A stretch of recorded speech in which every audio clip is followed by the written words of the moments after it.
අපි හතරවෙනි ප්‍රශ්න පත්‍රයේ ප්‍රශ්නාංක 26 ඉඳන් තමයි ඉදිරියට යන්න බලාපොරොත්තු වෙන්නේ අද. 26 වෙනි ප්‍රශ්නේ තියෙන්නේ සාර්වාර්ථික කළමනාකරණයේදී ඉල්ලුම් පාර්ශවයේ ප්‍රතිපත්තියක් ලෙස මූල්‍ය ප්‍රතිපත්තියට අන්තර්ගත නොවන ක්‍රියාමාර්ගය කුමක්ද කියන එක. මේවා මේ මහ ලොකු දේවල් නෙමෙයි. මේ වචන පටලව ගන්න නැතුව හරියට ඔලුවට දාගන්න. සාර්වාර්ථික කළමනාකරණයේදී හරි ඒක අයින් කරන්නකෝ. සාර්වාර්ථිකේ කළමනාකරණය කිරීම සඳහා තමයි ප්‍රතිපත්ති පාවිච්චි කරන්නේ අපි. ප්‍රතිපත්තියක් කියලා කියන්නේ මොකද්ද? අරමුණක් ළඟා කර ගැනීම සඳහා කරන දේවල් තමයි ප්‍රතිපත්ති කියලා කියන්නේ. අපිට යම් අරමුණක් තියෙනවා නම් ඒ අරමුණ ඉටු කර ගැනීම සඳහා සකස් කරගන්න වැඩපිළිවෙලේ ගමන් මඟ තමයි ප්‍රතිපත්තියක් කියලා කියන්නේ. දැන් ඔයාලට විභාගේ පාස් වීම කියන එක අරමුණක් නම් ඒ අරමුණ කරා යන්න ඔයාලා ගාව වැඩපිළිවෙලක් තියෙන්න ඕනේ. ඒ වැඩපිළිවෙල තමයි ඔය ප්‍රතිපත්ති අර්ථයට ගන්නෙ. එතකොට දැන් ඒකෙදි අපිට පුළුවන් සාර්වාර්ථිකේ කළමනාකරණය කරන්න ඉල්ලුම පැත්තෙන් කළමනාකරණය කරන්නත් පුළුවන්, සැපයුම පැත්තෙන් කළමනාකරණය කරන්නත් පුළුවන්. සැපයුම පැත්තෙන් කළමනාකරණය කරන ප්‍රතිපත්ති වලට කියන්නේ සැපයුම් පාර්ශවීය ප්‍රතිපත්ති කියලා. ඒක වෙනම කොටසක්. ඉල්ලුම වෙනස් කිරීමෙන් අපි මේ ප්‍රතිපත්තිය හසුරවනවා නම් ඒකට කියන්නේ ඉල්ලුම් පාර්ශවීය ප්‍රතිපත්ති කියලා. එතකොට මේක සාර්වාර්ථික විද්‍යාවට අදාළ වෙන හින්දා අපි මොන ඉල්ලුමද පාලනය කරන්නේ? සමාහාර ඉල්ලුම. අපි සාර්වාර්ථික විද්‍යාවේදී කතා කරන්නේ සමාහාරයන් ගැනනේ. එතකොට සමාහාර ඉල්ලුම හසුරුවාලමින් ආර්ථික කළමනාකරණය කරන්න පුළුවන්. ඒවට කියන්නේ ඉල්ලුම් පාර්ශවීය ප්‍රතිපත්ති කියලා. එතකොට ඉල්ලුම් පාර්ශවීය ප්‍රතිපත්තියකට අදාළ නොවන එක මොකක්ද කියලා තමයි අහන්නේ. එතකොට මේක මූල්‍ය ප්‍රතිපත්තියේ කොටස් විදියට නේ ගන්න ඕනේ පුතේ. ඉල්ලුම වෙනස් කරන්න මූල්‍ය ප්‍රතිපත්තිය යටතේ හසුරවන උපකරණ මොනවද කියන එක. දැන් එතකොට ඒකේ තියෙන්න ඕනේ උපකරණ ප්‍රධාන වශයෙන් ගත්තොත් මූල්‍ය ප්‍රතිපත්තියකට මහ බැංකුවට පුළුවන් වෙන්න ඕනේ මේක හසුරවන්න. මහ බැංකුවනේ මූල්‍ය ප්‍රතිපත්තිය ක්‍රියාත්මක කරන්නේ. ඒතර මහ බැංකු කාර්යයන් මීට කලින් ප්‍රශ්නයකදී අපි කතා කරා අලුත් පනතට අනුව මුදල් ප්‍රතිපත්තිය මූල්‍ය ප්‍රතිපත්තිය ක්‍රියාත්මක කිරීම මහ බැංකුවේ කාර්යයක්. ඒතර මහ බැංකුවට කරන්න පුළුවන් වෙන්න ඕනේ ඒ දේ. එතකොට තමයි ඒක මූල්‍ය ප්‍රතිපත්තිය කියන කැටගරි එකට දාන්න පුළුවන් වෙන්නේ අපිට. දැන් ව්‍යවස්ථාපිත සංචිත අනුපාතය කියන එක වෙනස් කරන්න මහ බැංකුවට පුළුවන්. ඒතර ව්‍යවස්ථාපිත සංචිත අනුපාතය වෙනස් කරනකොට ඒක වාණිජ බැංකු පද්ධතියක ණය සංකෝචනයක් හෝ ප්‍රසාරණයක් ඇති කිරීමට හේතු වෙනවා. එතකොට ඒක හරහා මුදල් සැපයීමට බලපෑමක් ඇති වෙන හින්දා ඒ තුලින් සමාහාර ඉල්ලුම පාලනය කරන්න පුළුවන්කම තියෙනවා. දැන් SRR එක වැඩි කරොත් එහෙම ණය සංකෝචනයක් ඇති වෙලා මුදල් සැපයීම අඩු වෙලා සමාහාර ඉල්ලුම අඩු වෙන්න පුළුවන්. SRR එක ඒ කියන්නේ ව්‍යවස්ථාපිත සංචිත අනුපාතය අඩු කරොත් අතිරේකව ණය මෙවීමේ ක්‍රියාවලියක් සිදු වෙනවා. ඒ හරහා මුදල් සැපයීම වැඩි වෙනවා. එතකොට සමාහාර ඉල්ලුම වැඩි වෙනවා. ඒක නිසා මේක අපිට උත්තරයක් වශයෙන් ගන්න පුළුවන්. ඒ කියන්නේ උත්තරයක් කියලා කියන්නේ නිවැරදි කියලා ගන්න පුළුවන්. අපිට ඕන නොවන එක. මේ වගේ තැන් ඉතින් මම හැම වෙලේම කියනවා highlight කරලා හරි තියාගන්න කියලා. නැත්තම් උත්තර හොයාගෙන යද්දි අතරමඟදී අමතක වෙනවා අපහු. 2. මහ බැංකුව විවෘත වෙළඳ පොලේ සුරැකුම්පත් අලෙවි කිරීම. විවට වෙළඳ පොල කටයුතු යටතටයි මේක වැටෙන්නේ. එතකොට ඒකත් මහ බැංකුව තමයි තීරණය කරන්නේ සුරැකුම්පත් විකුණනවද නැත්නම් සුරැකුම්පත් මිලදී ගන්නවද කියලා. ඉතින් එහෙම විකුණන්න සුරැකුම්පත් මහ බැංකුව විවෘත වෙළඳ පොලේ සුරැකුම්පත් විකුණන්න තීරණය කරොත් එහෙම මූල්‍ය පද්ධතියෙන් මුදල් මහ බැංකුව කරා ගලා ඒම නිසා මුදල් සංකෝචනයක් ඇති වෙලා සමාහාර ඉල්ලුම අඩු වෙනවා. ඒකත් හරි. නිත්‍ය ණය පහසුකම් අනුපාතය වෙනස් කිරීම. ඒතර නිත්‍ය ණය පහසුකම කියලා එකක් තියෙනවා. මම ඒකට ලොකු වෙලාවක් ගන්නෙ නෑ මේ වෙලාවේදී. අපි තව ඉස්සරහට සාකච්ඡා කරන හින්දා මහ බැංකුව ලබා දෙන නිත්‍ය ණය පහසුකම කියලා එකක් තියෙනවා. ඒ නිත්‍ය ණය පහසුකම වෙනුවෙන් අය කර ගන්නා වූ පොලී අනුපාතය වෙනස් කිරීම තුලිනුත් මුදල් වෙළඳ පොලේ කටයුතු වලට බලපෑම් කරන්න පුළුවන්කම තියෙනවා. ඒ කියන්නේ මහ බැංකුවේ මුදල් ඉවතට ගලාගෙන යන්නත් පුළුවන්. නැත්නම් මහ බැංකුවට මුදල් අභ්‍යන්තරගත වෙන්නත් පුළුවන්. ඒක ආපහු ඊළඟට මුදල් සැපීම වෙනස් වෙන හින්දා ඉල්ලුමට බලපානවා. ඒකත් එතකොට ඉල්ලුම් පාර්ශවීය ප්‍රතිපත්තියක් හැරෙට ගන්න පුළුවන්. බැංකුව අනුපාතය ඉහළ දැමීම. බැංකුව අනුපාතය කියලා කියන්නේ පුතේ ඔය අවසාන ණය දෙන්නා හැටියට. අවසාන ණය දෙන්නා හැටියට මහ බැංකුව වාණිජ බැංකුව වලට ණය ලබා දීමේදී අය කර ගන්නා පොලියනේ. අපි ඒක හැමෝම දන්නවා අවසාන ණය දෙන්න lender of last resort කියලා කියනවා. අවසාන ණය දෙන්න හැටියට මහ බැංකුවට වාණිජ බැංකුව වලට ණය ලබා දීමේ හැකියාව තියෙනවා. ඒ වෙනුවෙන් මහ බැංකුව අය කරගන්න පොලී අනුපාතයට තමයි බැංක් රේට් එක කියලා කියන්නේ. එතන පොලි කියලා වචනයක් නැති වුණාට ඒක තමයි අදහස් කරන්නේ. බෑන්ක් රේට් එක BR එක. එතකොට ඒකත් හරි. ඒකත් මහ බැංකුවනේ තීරණය කරන්නේ. ඒ අනුව ගත්තාම ආදායම් බදු ප්‍රතිශතය ඉහළ දැමීම කියන කාරණය මූල්‍ය ප්‍රතිපත්තියට අයිති වෙන්නේ නැහැ. දැන් මේක අපිට පාවිච්චි කරන්න පුළුවන් තමයි ඉල්ලුම් පාර්ශවීය ප්‍රතිපත්තියක් හැටියට ඉල්ලුම පාලනය කරන්න. ඒක හැබැයි මහ බැංකුවට කරන්න පුළුවන් දෙයක් නෙමෙයි. ඒ නිසා ආදායම් බදු සම්බන්ධ කතාව ෆිස්කල් ප්‍රතිපත්ති කියන කැටගරි එකට තමයි වැටෙන්නේ. ඒක ෆිස්කල් ප්‍රතිපත්තියටයි අයිති වෙන්නේ බදු කියන සංකල්පය මූල්‍ය ප්‍රතිපත්තියට නෙමෙයි අයිති වෙන්නේ. ඉතින් ඒක නිසා ඉල්ලුම් පාර්ශවීය ප්‍රතිපත්තියක් විදිහට ගන්න පුළුවන්. ඒ වුණාට ප්‍රතිපත්තියේ කොටසක් තමයි. නමුත් ඒක මූල්‍ය ප්‍රතිපත්තියට අදාළ වෙන්නේ නැහැ. ඒක ෆිස්කල් ප්‍රතිපත්තියට තමයි අදාළ වෙන්නේ. ඔන්න ඔය හේතුව නිසා 26 වෙනි ප්‍රශ්නෙට අපි 5 වෙනි උත්තරේ නිවැරදි උත්තරේ හැටියට ගන්නවා. එහෙනම් 26 වෙනි ප්‍රශ්නෙට උත්තරේ 5. දැන් දරුවන් දන්නවා මුදල් ප්‍රමාණ වාදයේ එක මේ තියෙනවා ස්ටේජස්. අපි බේසික් එක ඔය එර්වින් ෆිෂර්ගේ එකනේ අපි පාවිච්චි කරන්නේ MV සමානයි PT කියන එක. ඔය විනිමය සමීකරණය පදනම් කරගෙන කතා කරන්නේ. එතකොට මෙතනදී දැන් අපි ඉස්සෙල්ලාම තීරණය කරනවා මේක මේ මුදල් ප්‍රමාණ වාදයේ හදනකොටම තීරණය කරනවා මොකද්ද මේ දෙන්න V සහ T ස්ථාවරයි. ඒගොල්ලෝ වෙනස් වෙන්නේ නැහැ කියලා තීරණය කරනවා. එතකොට මුදල් සැපයීම සංසරණ ප්‍රවේගයෙන් ගුණ කරපුවාම ලැබෙන උත්තරේ මිල ගනුදෙනු ප්‍රමාණයෙන් එහෙම නැත්නම් මූර්ත නිෂ්පාදිතයෙන් ගුණ කරාම ලැබෙන උත්තරේ න්‍යායාත්මකව සමාන වෙන්න ඕනේ. ඒක නිසා තමයි අපි කියන්නේ විනිමය සමීකරණය කියන එක පූර්ණ සත්‍යයක් කියලා. ඒක එහෙම නොවෙන්න බෑ කවදාවත්. MV සමානයි PT කියන එකේ සත්‍යතාවය 100%යි. ඒක කොහොමත් එහෙම තමයි. ඊට පස්සේ මොකද කරන්නේ අපි උපකල්පනය කරනවා සංසරණ ප්‍රවේගයේ සහ ගනුදෙනු ප්‍රමාණය වෙනස් වෙන්නේ නැහැ කියලා. එතකොට මේ දෙකේ ගුණිතය අර දෙකේ ගුණිතයට සමාන වෙන්නත් ඕනේ නම් හැම වෙලාවෙම. V සහ T ස්ථාවරව තියෙනවත් නම් M යම් ප්‍රතිශතයකින් වැඩි වුණොත්, ඒ කියන්නේ මුදල් සැපයීම යම් කිසි ප්‍රතිශතයකින් වැඩි වුණොත් මිල මට්ටමත් ඒ ප්‍රතිශතයෙන්ම වැඩි වෙන්න ඕනේ. අපි ඔකට කියන්නේ සමානුපාතිකව වැඩි වෙන්න ඕනේ කියලා. ඒ ප්‍රතිශතයෙන්ම වැඩි වෙන්න ඕනේ. දැන් අපි හිතමුකෝ මුදල් සැපයීම 10%කින් වැඩි වුණා කියලා. එතකොට මිල මට්ටමත් 10%කින්ම වැඩි වෙන්න ඕනේ. එකම ප්‍රතිශතයකින් වැඩි වෙන්න ඕනේ. සංසරණ ප්‍රවේගය හා මිල මට්ටම සමානුපාතිකව වැඩි කරයි, මිල මට්ටම හා මූර්ත නිමැවුම සමානුපාතිකව වැඩි කරයි. ඒ කියන්නේ මුදල් සැපයීම වැඩි වුණාම වෙන දේ අහන්නේ. මේ මෙතන ඉඳන් තමයි කනෙක්ට් වෙන්න ඕනේ.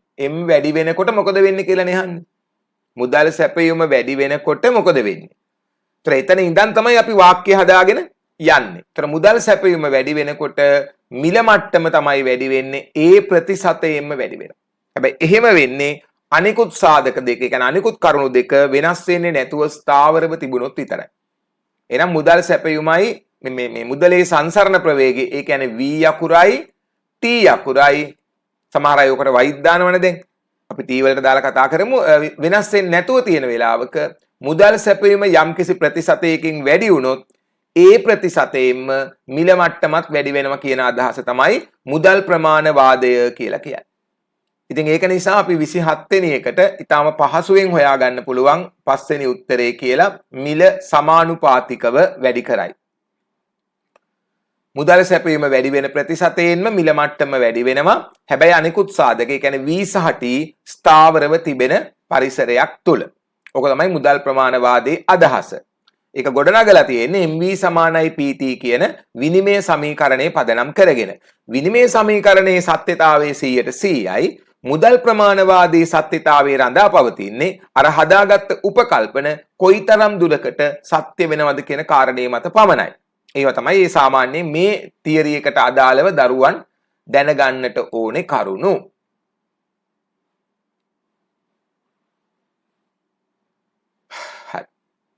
ශ්‍රී ලංකාවේ සැපයුම් අංශයේ හටගන්නා උද්දමනයක් ඇතිවීමට බලපාන ප්‍රධාන සාධකයක් වන්නේ මේක පුතේ මේවා තියරි වුණාට මේවා ප්‍රැක්ටිකලි කරපු රිසර්ච් එක යන්න ඕන. දැන් අපි දන්නවා සැපයුම් පාර්ශවීය උද්දමනය, සැපයුම පැත්තෙන් උද්දමනය කියලා කියනවනේ. සැපයුම් පැත්තෙන් උද්දමනයක් ඇති වෙන්න බලපාන න්‍යායාත්මක කරුණු අපි දන්නවා. ඒ කියන්නේ සැපයුම අඩුවීම හරහා ඇති වෙන තත්ත්වයක්. එතකොට අපි බැලුවොත් එහෙම මේ ඔක්කොම දේවල් ගන්න පුළුවන් සැපයුම අඩුවීමට හේතු වෙන කරුණුනේ. භූදේශපාලන අර්බුද. ඉල්ලුම පැත්තට නෙවෙයිනේ බලපාන්නේ සැපයුමටනේ. නේද? සැපයුම් දාම අවහිර වෙනවා. එතකොට භූදේශපාලන අර්බුද මේ දවස්වලත් තියෙනවා. ජියෝපොලිටිකල් ක්‍රයිසිස්. තර මේ ඔය ඇමරිකාව මේ ඉරානයට පහර දෙන එක, ඊට පස්සේ ඊශ්‍රායල් ඒකට සම්බන්ධ වෙලා ඉන්න එක, හොමුස් සමුද්‍ර සංධිය වසා තබන එක, ඒ සියල්ල හරහා සැපයුම් දාම වලට අවහිරතා ඇති වෙනවා. සප්ලයි චේන් කැඩෙනවා. එතකොට ඒක සැපයුම අඩු වීමට හේතු වෙනවා. ඒ හරහා මිල ඉහළ යනවා කියන එක ඒක ප්‍රකාශයක් වශයෙන් ගත්තාම හරි. සැපයුම් අංශයට අදාළ උද්දමනයක් තමයි. ගෝලීය වෙළඳ භාණ්ඩ මිල ඉහළ යෑම කියන එකත් හරි. ඒකත් ගන්න පුළුවන් අපිට. ලෝක වෙළඳ පොලේ මිල භාණ්ඩවල ඉහළ යනකොට ඊට සමානුපාතිකව අපේ භාණ්ඩවල මිල විශේෂයෙන්ම අමුද්‍රව්‍ය වගේ දේවල් වල මිල ඉහළ යනවා. පොහොර ගන්නකෝ උදාහරණයක් වශයෙන්. ඉන්ධන ගන්නකෝ. ඉන්ධන පොහොර ඒ වගේ අමුද්‍රව්‍ය තියෙනවනේ අපි මූලික වශයෙන් භාවිතා කරන්නේ. දැන් ඒ වෙයි මිල ගණන් ඉහළ යනකොට පුතේ ඉහළ මිලකට අමුද්‍රව්‍ය ගෙනල්ලා මෙහි නිෂ්පාදන කටයුතු කරනකොට මෙහි නිෂ්පාදන පිරිවැය ඉහළ යනවා. නිෂ්පාදන පිරිවැය ඉහළ යෑමේ ප්‍රතිඵලයක් වශයෙන් සැපයුම අඩු වෙන්න පුළුවන්. සැපයුම අඩු වීම නිසා මිල ඉහළ යන්න පුළුවන්. ඒතකොට තමයි අර උද්දමනයක් ඇති වෙන්නේ. ඒකත් හරි. එතකොට ප්‍රකාශ වශයෙන් ගත්තාම හරි. භූදේශපාලන අර්බුද නිසා සැපයුම අඩු වෙන්න පුළුවන්. ගෝලීය වෙළඳ භාණ්ඩවල මිල ඉහළ යෑම නිසා සැපයුම අඩු වෙන්නත් පුළුවන්. පිරිවැය වැඩි වෙන්න පුළුවන්. පිරිවැය වැඩි වෙනකොට ඉතින් සැපයුම අඩු වෙනවා. खनिज तेल මිල ඉහළ යෑම හරහාත් අපිට පිරිවැය වැඩි වෙන්න පුළුවන්. खनिज तेल මිල වැඩි වෙනකොටත් පිරිවැය වැඩි වෙනවා. ඒක තේරෙන ඕන කෙනෙකුට. ආනයන මිල ගණන් ඉහළ යෑම අපි පිටරටින් භාණ්ඩ ආනයනය කරනකොට ඒවයි මිල ඉහළ යනකොටත් එතකොට මේ සැපයුම මේ මිල ඉහළ යන්න පුළුවන් අපේ මිල. හැබැයි කෙනෙක් අහන්න පුළුවන් ඉතින් ආනයනික භාණ්ඩවල මිල ඉහළ යෑම සැපයුම් අංශය හරහා ඇති වෙන උද්දමනයට බලපෑමක් නෙමෙයි නේද කියලා. නෑ ඔය ආනයන කියන ඒවායේ බලපෑම දෙකටම එනවා. ඉල්ලුමටයි සැපයුමටයි දෙකම එනවා. ඒ කියන්නේ ඉල්ලුම දැන් මෙහෙමනේ උද්දමනයක් ඇති වෙන්න නම් එක්කෝ ඉල්ලුම වැඩි වෙන්න ඕනේ. නැත්තම් සැපයුම අඩු වෙන්න ඕනේ. මේ දෙකනේ ගන්නෙ අපි. එතකොට දැන් ආනයන මිල ගණන් ඉහළ යනකොට ඉල්ලුම වැඩි වෙන්නේ නැහැනේ. ඒ නිසා ඉල්ලුම් පාර්ශවයට ඕක දාන්න බෑ. හරිනේ. ඉල්ලුම වැඩිවීමක් හෝ සැපයුම අඩුවීමක් නෙවෙන්න ඕනේ. එතකොට ඉල්ලුමෙන් ඇදුණු උද්දමනයක් ඇති වෙන්නේ ඉල්ලුම වැඩි වුණොත්. දැන් ආනයනික භාණ්ඩවල මිල ඉහළ යෑම ඇතුලේ ඉල්ලුම වැඩි වෙන්නේ නැහැනේ. කෙනෙකුට කියන්න පුළුවන් දේශීය භාණ්ඩවල ඉල්ලුම ඉහළ යනවායි කියලා. ආනයන මිල ගණන් ඉහළවට. එතන තර්කයක් තියෙනවා. හැබැයි දැන් අපිට මේ ආනයන භාණ්ඩවල මිල ගණන් කියන එක දැන් සැපයීම පැත්තටත් බලපානවා. දැන් ආනයනය කරන්නේ අමුද්‍රව්‍ය වගේ දේවල් නම් ඒ ආනයනය කරන දේවල් යොදාගෙන අපි මෙහි භාණ්ඩ හදනවා නම් ඒක බලපාන්නේ සැපයීමටනේ, පිරිවැයටනේ. ඒක නිසා මේ ආනයන මිල ගණන් කියන එක දෙකටම බලපානවා. ඉතින් අපි මෙතන පිරිවැය පැත්තෙන් තමයි සලකා බලන්නේ. එතකොට ඒකත් හරි. අවිධිමත් කාලගුණික රටා කියන එකත් හරි. සැපයීමට බලපෑම් ඇති කරනවා. එක විදිහට කාලගුණික රටාවන් වෙනස් වෙනවා. ඒතර මේ පහම හරිනේ. එතකොට මොකද අපි කරන්නේ? එතකොට දැන් මෙතන අපිට හයිලයිට් කරලා දීලා තියෙනවා පුතේ ශ්‍රී ලංකාවේ කියලා. දැන් මේ සැපයුම් පාර්ශවීය උද්දමනය, සැපයුම් අංශයෙන් ඇති වෙන උද්දමනයට මේ කරුණු ඔක්කොම බලපානවා කියන එක මූලික තියරි එකක්. ඒක ඕනම රටකට අදාළයි. මූලික තියරි එකක් නේ ඒක. ඕනම රටකට මේක සම්බන්ධයි. දැන් මෙතන මේගොල්ලෝ අපිට හයිලයිට් කරලා දෙනවා ලංකාව. ලංකාවේ මොකද්ද හිතන්නේ? එතකොට අපිට ඒ සම්බන්ධව කරපු රිසර්ච් එකක් පාවිච්චි කරන්න වෙනවා. යම් පර්යේෂණයක් ශ්‍රී ලංකා මහ බැංකුව විසින් පිළි අරගෙන ඒක තමන්ගේ ප්‍රකාශන වලට දාලා ඉදිරිපත් කරනවා නම් ඒ රිසර්ච් එක අපි රිෆර් කරන්න ඕනේ. දැන් මම මේක උපුට ගන්නේ මේ රිසර්ච් එක කරලා තියෙන්නේ මේකේ සැපයුම් අංශයේ උද්දමනයේ හේතුවෙන් මුදල් ප්‍රතිපත්තියට වෙන බලපෑම කියන රිසර්ච් එකට අදාළව මේ ශ්‍රී ලංකා මහ බැංකුව තෝරගෙන තියෙනවා ජෝන් කුමාරයන් පෙට්‍රා 2022 රිසර්ච් එක. එතකොට මේ රිසර්ච් එක අරගෙන මේගොල්ලෝ මේක දානවා 2023 වාර්ෂික ආර්ථික විවරණයට. මේ වාර්ෂික ආර්ථික විවරණයට මේක දානවා. මම ඒතකොට ඒක ඔයාලට කියවෙනවා. දැන් ඒකෙන් තමයි මේක අරගෙන තියෙන්නේ මේ ප්‍රශ්නේ. හොඳට අහගෙන ඉන්න. සැපයුම් අංශයේ උද්දමනයේ නිෂ්පාදන පිරිවැය වෙනස් වීම හේතුවෙන් සිදුවන අතර ඒ තියරි එක වැදගත් ඈ. සැපයුම් අංශයේ උද්දමනය නිෂ්පාදන පිරිවැයේ වෙනස් වීම හේතුවෙන් සිදුවන අතර. ඔන්න සැපයුම් අංශයේ උද්දමනය ගැන මේ කියන්නේ. ඒතර මේගොල්ලෝ කියනවා සැපයුම් අංශයේ උද්දමනය නිෂ්පාදන පිරිවැය වෙනස් වීම හේතුවෙන් සිදුවන අතර. තියරි එකටත් වැදගත්. එය බොහෝ විට පිරිවැයෙන් තල්ලු වුණු උද්දමනයේ ලෙසද හඳුන්වයි. අන්න. එතකොට ඒකට කියන අනිත් නම තමයි අපි සිලබස් එකේ තියෙන නම තමයි මොකද්ද? පිරිවැයෙන් තල්ලු වුණු උද්දමනය. මෙලෙස සැපයුම් අංශයේ උද්දමනයේ ඇතිවීම කෙරෙහි ඔන්න ඒගොල්ලෝ රිසර්ච් එකේ මේ තියරි එක කියනවා යෙදවුම් ලබා ගැනීමට ඇති බාධා ගෝලීය වෙළඳ භාණ්ඩ මිල ගණන් වෙනස් වීම ඒක උතන තියෙනවා බදු සංශෝධන සහ රජයේ නියාමන ක්‍රියාමාර්ගවල ඇති වෙන වෙනස් වීම අහිතකර කාලගුණික තත්ත්ව ගෝලීය ආර්ථික තත් සහ භූදේශපාලනික අර්බුද හේතුවෙන් ඇතිවන සැපයුම් දාම අවහිරතා සහ නිෂ්පාදන ක්‍රියාවලීන්ගේ අකාර්යක්ෂමතාව වැනි සාධක බලපායි. ඔන්න තියරි එක කියනවා. ඊට පස්සේ කියනවා වැදගත්ම දේ තමයි ශ්‍රී ලංකාව සම්බන්ධයෙන් සැලකීමේදී ආහාර උද්දමනයේ නිරන්තර උච්චාවචන ඇති කරන අවිධිමත් කාලගුණික රටා සැපයුම් අංශය හරහා උද්දමනය කෙරෙහි බලපාන ප්‍රධාන සාධකයක් වේ. අන්න එතකොට ලංකාවේ කියනවා ප්‍රධාන සාධකයක් හැටියට ගන්න ඒගොල්ලෝ අර ඔක්කොටම වඩා මොකද්ද අවිධිමත් කාලගුණික රටා. එතකොට මේක තියරි එකක් නෙමෙයි. මේක කරපු රිසර්ච් එකකින් හොයාගත්ත එකක් නේ ඇත්තටම. ඒතර ඇත්තටම හොයාගන්න රිසර්ච් වල මහ බැංකුවේ ආර්ථික විවරණයක දානවා නම් ඒගොල්ලෝ විශේෂ සටහනක් හැටියට ඒක අපිට විභාගයට සලකා බලන්න වෙනවා අනිවාර්යයෙන්. ඉතින් ඒක නිසා මම මේක 2023 ආර්ථික විවරණයේ 7 වෙනි පිටුවේ විශේෂ සටහන් 1 යටතේ තියෙන සැපයුම් අංශයේ උද්දමනයේ හේතුවෙන් මුදල් ප්‍රතිපත්තියට වන බලපෑම කියන රිසර්ච් එකෙන් තමයි උපුට ගන්න. ඒ අනුව ගත්තාම අපි උත්තරේ 5 කියලා ගන්නවා. 5 කියලා උත්තරේ ගන්නවා. මේව අනිවාර්යෙන් ඒ විදිහට තමයි කරන්න ඕනේ. මේව හිතලා කරන්න පුළුවන් කමක් නැහැ. මේ මූලාශ්‍ර උපුටගෙන ඒක කරන්න ඕනේ. ඔන්න එහෙනම් එතනින් කතාව අවසන් වෙනවා. ඊළඟට අපි යනවා 29 වෙනි ප්‍රශ්නෙට. පොඩි ගාණක් තියෙන්නේ. දැන් මේකේ කියනවා පුතේ අපිට දීලා තියෙන තොරතුරු අපිට හොයන්න තියෙන්නේ මොකද්ද කියලා බලන්නකෝ ඉස්සෙල්ලම හොයන්න තියෙන්නේ අධිබල ඇති මුදල් සහ පුළුල් මුදල් සැපයුම් ගුණකය. කියන්නේ මුදල් ගුණකය. මුදල් ගුණකය හදන්න ඕනේ පුළුල් මුදල් සැපයීමට. පුළුල් මුදල් සැපයීම දීලා තියෙන හින්දා කිසිම ප්‍රශ්නයක් නෑ අපිට ඒක. එතන ගැටලුවක් නෑ.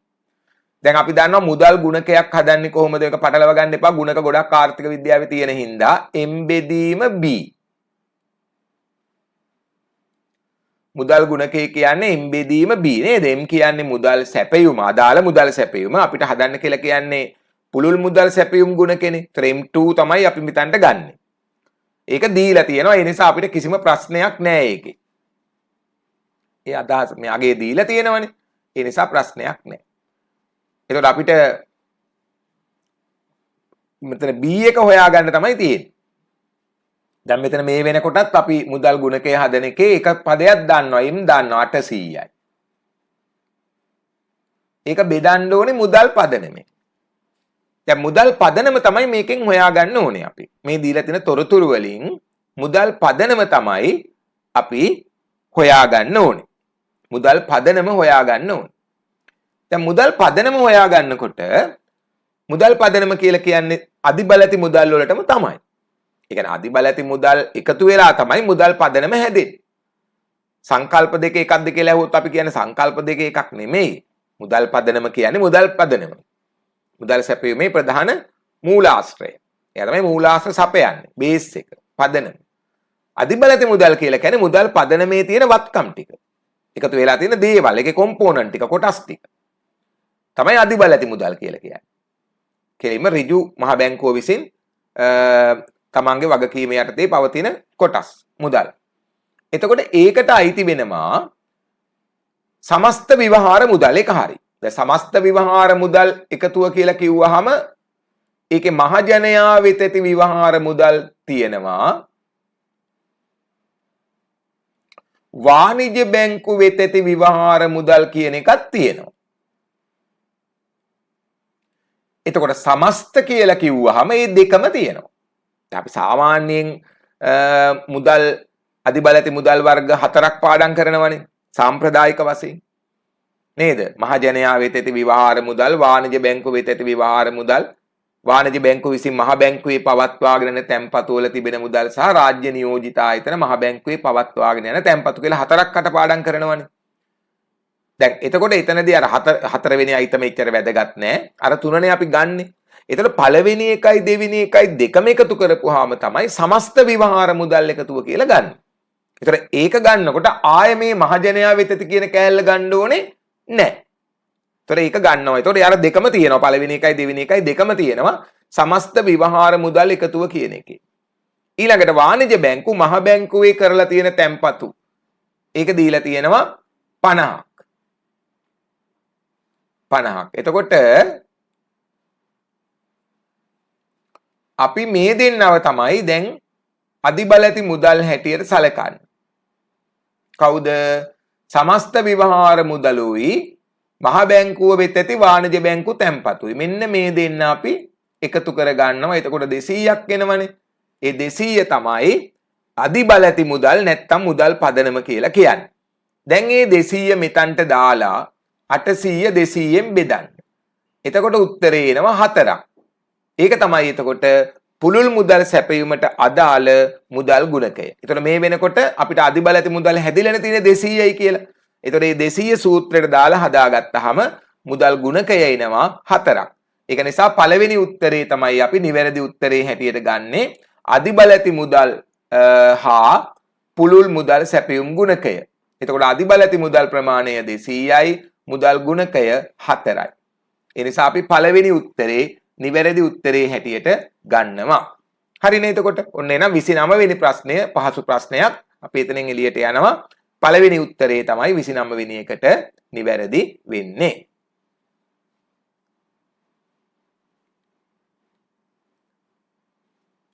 ඊට පස්සේ අපි යනවා 30 වෙනි ප්‍රශ්නෙට. 30 වෙනි ප්‍රශ්නේ. අන්තර්ජාතික විශේෂ ප්‍රාගූණ්‍යනයට බලපාන හේතුවක් නොවන්නේ කුමක්ද? අන්තර්ජාතික විශේෂ ප්‍රාගූණ්‍යනයට බලපාන හේතුවක් නොවන්නේ කුමක්ද? දැන් ඔය එක එක වචන වලින් වචන දාලා අපිව පටලවන්න හදන්නේ. ඔයාලා බය වෙන්න එපා. ඒකට වචන තිබුණා. අන්තර්ජාතික විශේෂ ප්‍රාගූණ්‍යනය කියන්නේ ජාත්‍යන්තර වෙළඳාමම තමයි. ජාත්‍යන්තර වෙළඳාමට සම්බන්ධ වෙනවා කියන්නේම රටක් මොකද්ද පුතේ? අන්තර්ජාතිකව විශේෂ ප්‍රාගූණ්‍යනයකට ලක් කරනවා තමන්ගේ සම්පත්. තමන්ගේ සම්පත් තමන්ට වාසිදායක භාණ්ඩය මොකද්ද කියලා බලලා ඒ භාණ්ඩය සඳහා විශේෂීකරණය කරනවා. ඒ භාණ්ඩය සඳහා විශේෂීකරණය කිරීම නිසා ඒ නිෂ්පාදන කටයුත්ත සම්බන්ධව විශේෂ ප්‍රාගූණ්‍යනයක් ඒ රටවල් වලට ලැබෙනවා. එතකොට අවසානයේදී කියන්නේ මේ හැම දෙයකම හේතු වෙන්නේ සාපේක්ෂ වාසියනේ. වෙළඳාම සිද්ධ වෙන්නේ සාපේක්ෂ වාසිය මත. එතකොට වෙළඳාමකට සහභාගී වීම තුල තමයි ওই අන්තර්ජාතික විශේෂීකරණයේ විශේෂ ප්‍රාගූණ්‍යනේ ඔක්කොම දේවල් ඇති වෙන්නේ. දැන් රටවල් ජාත්‍යන්තර වෙළඳාමට සම්බන්ධ වුණේ නැත්තම් ඔය එකක්වත් ඇති වෙන්නේ නැහෙනේ. නේද? ඒ නිසා අපි මේකේ ආරම්භය ගන්න සාපේක්ෂ වාසිය. ඒතර සාපේක්ෂ වාසියක් ඇති වෙන්න බලපාන් නැති කාරණේ තමයි අපි දැන් මේ හොයාගන්න ඕනේ. හේතුවක් නොවන්නේ කුමක්ද? ඕක තමයි ප්‍රශ්නේ අදහස. ඉතින් සමහර වෙලාවල් තියෙනවා ප්‍රශ්නය හංගනවා එක එක තැන් වලින්. අපිට කෙලින්ම මේ ප්‍රශ්නේ ඇහුවොත් ටක් ගාලා උත්තරේ සනිකව දෙන්න පුළුවන්. හැබැයි සමහර වෙලාවට අර වටරවුම් වලින් කරකෝලා අපි අහන දේ හංගනවා. ඒගොල්ලෝ අපි දන්නේ මොකද්ද මේ අහන්නේ කියලා. එහෙම එකක් තමයි මේකේ තියෙන්නේ. මහ ලොකු දෙයක් නෑ. දැන් අපි මේ කටපාඩම් කරනවනේ සාපේක්ෂ වාසියක් ඇතිවීමට බලපාන හේතු ලැයිස්තුවක් සම්පත් සම්භාරයේ තාක්ෂණයේ අනාදී වශයෙන්. ඔව්. එතකොට ඒ ලැයිස්තුවට මේ තියෙන ඒවායින් ඇතුළත් වෙන්නේ නැති එක හොයාගත්තා නම් හරි. දැන් ඔයාලා ඔය පාඩම් කරගත්ත සාපේක්ෂ වාසියක් ඇතිවීමට බලපාන කරුණු වල පාඩම් කරගන්න ඒවට අදාළ නොවන එකක්. හොයන්නකෝ බලන්න. නිෂ්පාදනයේ පරිමාණානුකූල පිරිමැසු. නිෂ්පාදනයේ පරිමාණානුකූල පිරිමැසු. ඒක හරිනේ. දැන් සමහර රටවල් මහා පරිමාණයෙන් නිපදවනවා. සමහර රටවල් මේ භාණ්ඩය සුළු පරිමාණයෙන් නිපදවනවා. මහා පරිමාණයෙන් නිපදවනකොට පරිමාණානුකූල පිරිමැසුම් ඇති වෙනවා. එතකොට යාට යන ආවස්තික පිරිමැය අඩුයි. සුළු පරිමාණයෙන් නිපදවන කෙනාට පරිමාණානුකූල පිරිමැසුම් ලැබෙන්නේ නැහැ. එතකොට යාට දරන්න වෙන ආවස්තික පිරිවැය වැඩි. ඒ අනුව ආවස්තික පිරිවැය වෙනස් වෙලා සාපේක්ෂ වාසියක් ඇති වෙන්න පුළුවන්. හේතු අහන්නේ හේතු. මේ වචනේ වැදගත්. හේතුවක් තමයි අහන්නේ. ඒතකොට ඒක හරි. පරිමාණානුකූල පිරිමැසුම් තිබීම හෝ නොතිබීම නැත්නම් පරිමාණානුකූල පිරිමැසුම් වල තිබෙන ස්වභාවය සමහර අයට තියෙනවා සමහර අයට නැහැ කියන එක සාපේක්ෂ වාසියට බලපාන කාරණයක්. ඒ නිසා ඒක ප්‍රකාශයක් වශයෙන් හරි අපිට ඕනේ නැති එක. රටවල් අතර අභිරුචීන්ගේ පවත්නා වෙනස්කම්. මිනිස්සුන්ගේ අභිරුචීන් කැමැත්ත අකමැත්ත එක එක භාණ්ඩවලට වෙනස්. සමහර රටවල මිනිස්සු සමහර භාණ්ඩවලට හරි කැමති. සමහර රටවල මිනිස්සු අකමැති. දැන් මත්පැන් ගත්තොත් මත්පැන් සමහර රටවල මිනිස්සු හරිම කැමති මත්පැන් වලට සමහර රටවල මිනිස්සු අකමැති. සමහර ක්‍රියාවලුත් එහෙමයි. ඉතින් ඒක නිසා ඒක මස් මාංශ වලට සමහර රටවල මිනිස්සු කැමති වෙන්න පුළුවන් සමහර රටවල මිනිස්සු අකමැති වෙන්න පුළුවන්. රුචිකත්වය අඩු වෙන්න පුළුවන් ඒ රටවල. ඉතින් ඒවා සාපේක්ෂ වාසිය වෙනස් වීමට බලපානවා දරුවන්ව තියරි පන්ති වලදී ඉගෙනගෙන තියෙන විස්තරාත්මකව. ඒ නිසා අපි මේක එකින් එක කතා කරන්න ඕනේ නැහැ. විස්තරාත්මකව අවශ්‍යත් නැහැ මේව ලොකුවට. දාලා අදහසක් තිබුණාම ඇති මේ කරුණු සම්බන්ධයෙන්. සම්පත් උරුමයේ පවත්නා වෙනස්කම්. එක එක රටවල් වලට උරුම වෙන සම්පත් තියෙනවා. ඒ Tamanට උරුම වෙන සම්පත් මොනවා හරි දෙයක් තියෙනවා නම් ඒ උරුමයෙන් ආපු සම්පත් භාවිතා කරගෙන හදන භාණ්ඩ සම්බන්ධයෙන් ඒගොල්ලන්ගේ ආවස්තික පිරිමේ අඩුයි. මොකද ඒගොල්ලෝ ආයාසයෙන් මහන්සි වෙලා දඟලලා හොයන්න ඕනේ නැහැ. Tamanට උරුමයෙන්ම මේ සම්පත් ලැබිලා තියෙනවා. එතකොට එයා මහන්සි වෙලා ඒව ලබා ගන්න ඕනේ නැහැ. එතකොට ඒවයි ආවස්තික පිරිවේ ඒගොල්ලන්ට අඩු වෙනවා. එහෙම ලැබිලා නැති අය ආයාසයෙන් උත්සාහයෙන් ලබා ගන්න යනකොට ආවස්තික පිරිවේ වැඩි වෙනවා. ඉතින් අන්න ඒ වගේ ඒතර ඒකත් පැහැදිලිවම ගන්න පුළුවන්. දැන් අපි ආවස්තික පිරිවේ වෙනස්කම් තමයි ගන්න පුතේ මේකට උත්තරේ හැට. දැන් ඕක ලොකු ප්‍රශ්නයක් නේ. ආවස්තික පිරිවේ වෙනස්කමනේ සාපේක්ෂ වාසිය කියන්නේ. ඒතරයි මේක ගන්න නැත්තේ කියලා. අපි අහන්නේ පුතේ මේ සාපේක්ෂ වාසිය ඇති වෙන්නේ හේතු. දැන් ආවස්තික පිරිවේ වෙනස් වීම හේතුව නෙමෙයි ඒක තමයි ප්‍රතිඵලය. සාපේක්ෂ වාසියක් ඇතිවීමට හේතුව ආවස්තික පිරිවේ වෙනස් වීම නෙමෙයි. ආවස්තික පිරිවේ අඩු වීම නෙමෙයි.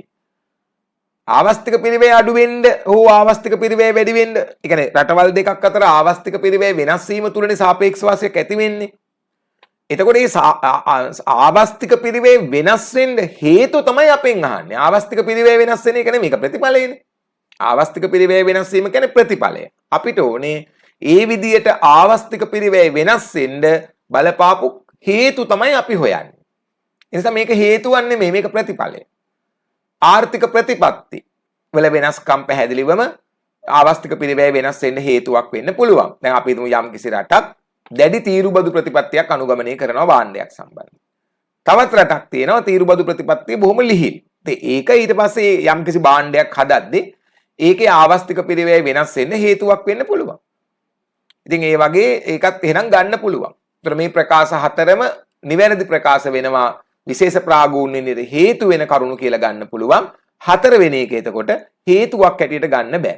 ඒක තමයි ප්‍රතිඵලය. ආවස්තික පිරිවේ වෙනස් වෙන නිසා තමයි සාපේක්ෂ වාසියක් ඇති වෙලා රටවල් අතර වෙළඳාමක් ඇති වෙලා විශේෂ ප්‍රාගූර්ණණයකට මඟ පෑදෙන්නේ. ආවස්තික පිරිවේ වෙනස් වීම නිසා. අපි අහන්නේ ආවස්තික පිරිවේ වෙනස් වීම නෙමෙයි, එහෙම වෙනස් වෙන්න බලපාන හේතු මොනවද කියලා තමයි අහන්නේ. ඒ අනුව ගත්තාම තමයි අපි හේතුවක් නොවන එකට හතරවෙනි කාරණේ පිළිතුරක් හැටියට ගන්න. ඒ විදිහට තමයි මේ ප්‍රශ්න ටික අපි සාකච්ඡා කරලා නිමා කරන්නේ.